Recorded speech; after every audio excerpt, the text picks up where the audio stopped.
question is from Claire here at Triple I.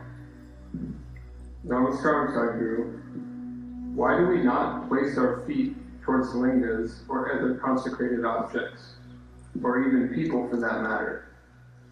Is it simply a matter of respect, or is there a scientific basis for this? So these days they're doing that, some of them. In the Western cultures, when you meet somebody, you shook hands. Because of virus, they don't want to touch. Some are doing elbow touch, some are doing feet shaking. So it's beginning to happen, Claire, you don't have to feel disappointed. It's beginning to happen. Shaking a leg at each other. Well, why, if there's an energetic situation, you always are asked to cross your legs, not to stretch your legs in the direction.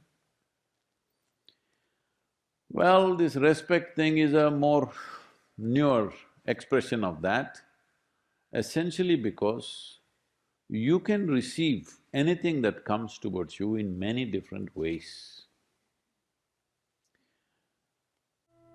The yogic intention always is to receive it from the higher aspects of your life. You know there is anahata, which is the meeting of two triangles. Below that is manipuraka, swadhisthana and muladhara, which are all chakras representing different aspects of survival process. Survival, basic survival, reproductive process, maintenance process, all survival related. Here it comes, and there are two triangles intersecting each other, because this is ultimate ecstasy, this is realization, this is power, this is love, and these sections, these triangles intersecting. When there is a consecrated space, what it means is, there is a powerful energy which has the possibility of transforming you.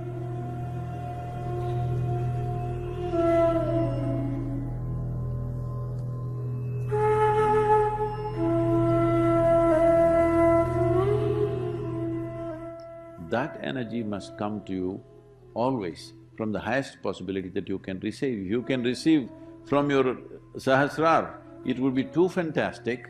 That is the reason, the moment any Indian person goes into a temple, first thing is, they want to expose this.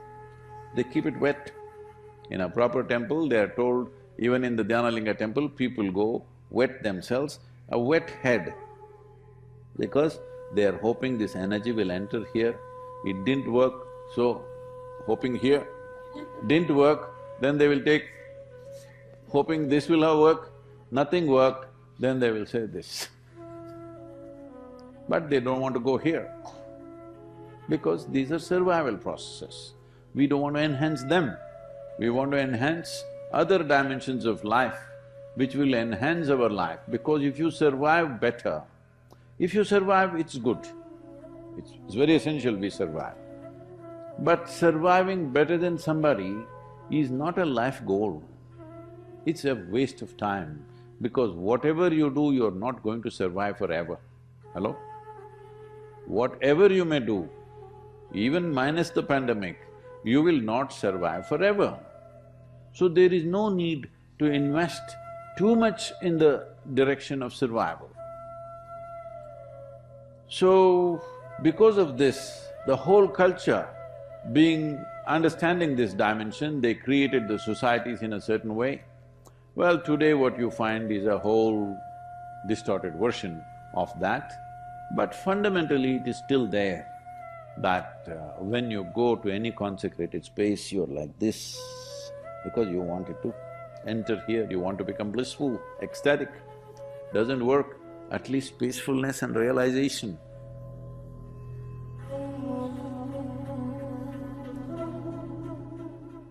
Balance and free from all kinds of poisons that are there in the world should not enter you. So essentially you want the upper part of your body, above anahata, to be exposed to this. You don't want to sit with your legs open like this in front of a consecrated space, because that will attract a totally different kind of energy towards you, and that will work for you in a completely different way, which is not necessarily beneficial to you, it could be detrimental to you in many different ways. That's a reason when you sit in any space where you think there is power, there is energy, you always cross your legs and sit because you want to close the lower part of the body. If you do this, you know in some way you are close to people, isn't it? Hello? Ladies, you know this. Suppose somebody is talking to you, let's say a stranger has come, a man, talking to you. Will you talk to him like this?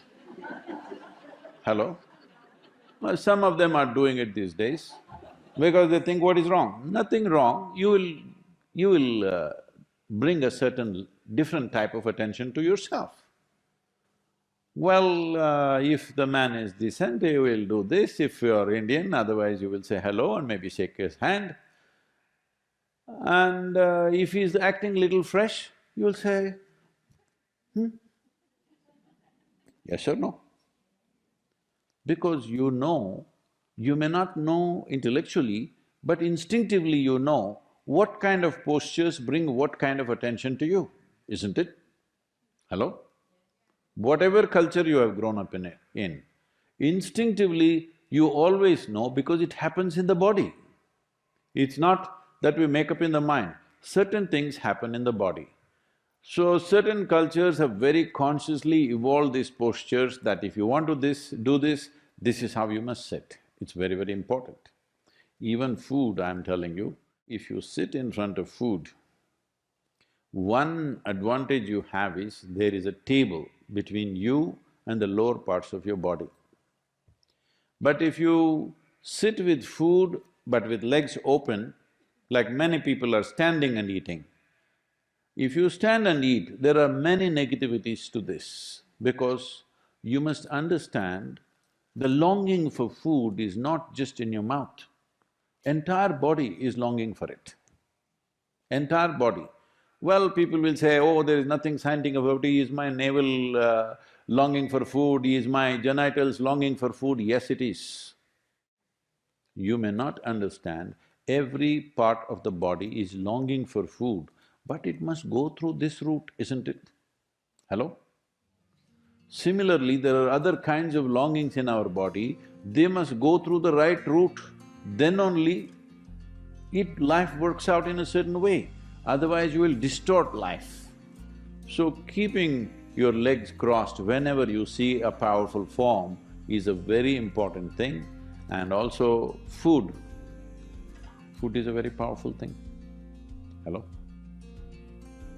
If you've not eaten for 3 days, you understand it's a very powerful thing, isn't it? Hello?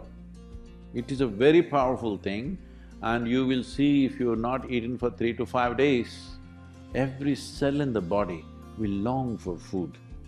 Now if you place food here, it's not just here, mouth waters, everything works.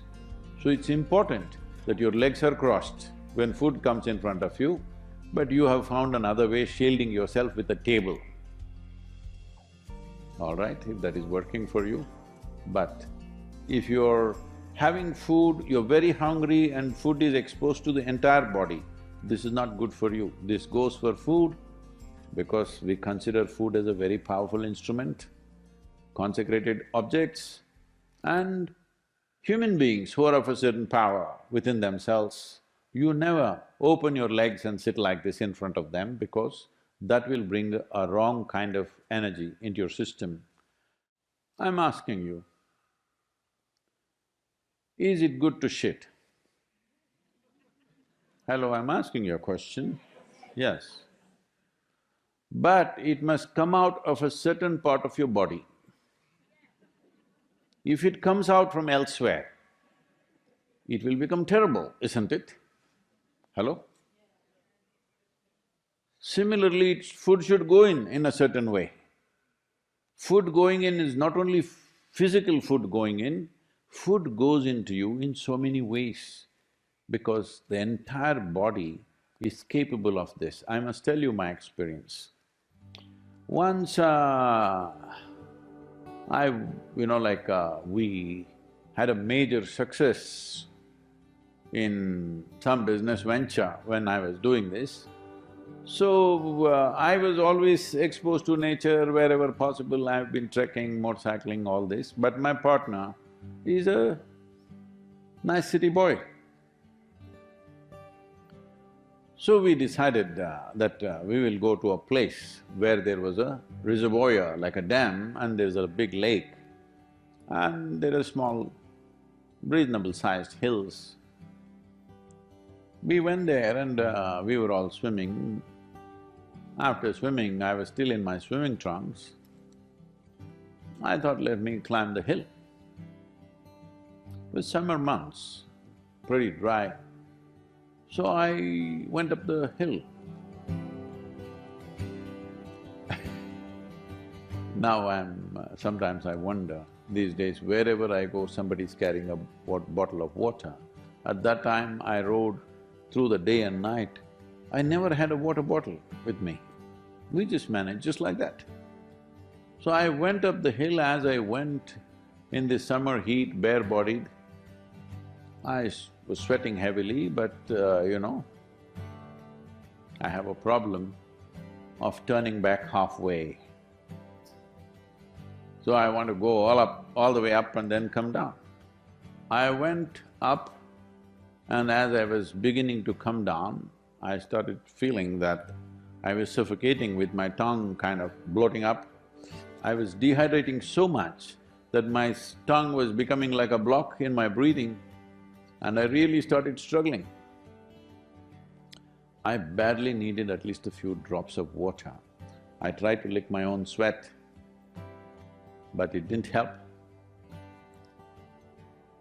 When I thought I'm going to kind of literally lose my consciousness, like I'm going to faint, then I just sat there with my eyes closed for some time.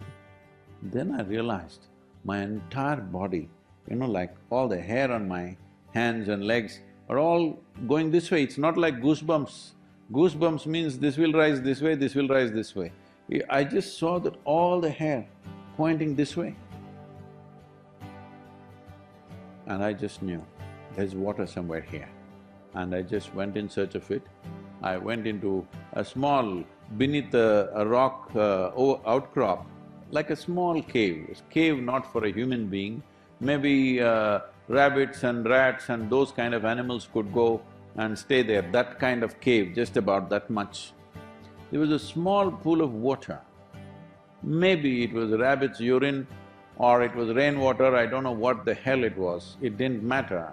I just put my face into it and drank up the whole thing, including the mud and everything. I sat there for a while, recovered from that and came down.